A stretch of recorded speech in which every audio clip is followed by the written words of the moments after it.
Smart হতে চাইলে এই ৫টি বিষয় আপনার মধ্যে ধারণ করুন। নাম্বার ১, কখনো পকেটের মধ্যে হাত ঢুকিয়ে হাঁটবেন না। আপনার অঙ্গভঙ্গি আপনার ব্যক্তিত্বকে প্রকাশ করে। নাম্বার ২, কখনো অকারণে অযথা বেশি বেশি হাসবেন না। তার কারণ সব হাসি সৌন্দর্য না, কিছু হাসি আপনার ব্যক্তিত্বকে বোঝায়। নাম্বার ৩, লোক দেখানোর জন্য অযথা খরচ করবেন না। কারণ স্মার্ট মানুষরা কখনো লোককে দেখানোর জন্য কোনো কিছু করে না। নাম্বার ৪, সবসময় নীরব থাকুন, ভদ্র থাকুন এবং মাথা নিচু করে চলাফেরা করেন। তার কারণ এটাও আপনার ব্যক্তিত্বের মধ্যে যায়। নাম্বার ৪, কখনো মাথা উঁচু করে বুক ফুলিয়ে হাঁটবেন না, কারণ এটাতে আপনার অহংকার ও দাম্ভিকতা বোঝায়।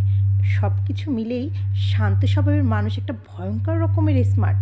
এই নিয়মগুলো মেনে চলুন। ধন্যবাদ।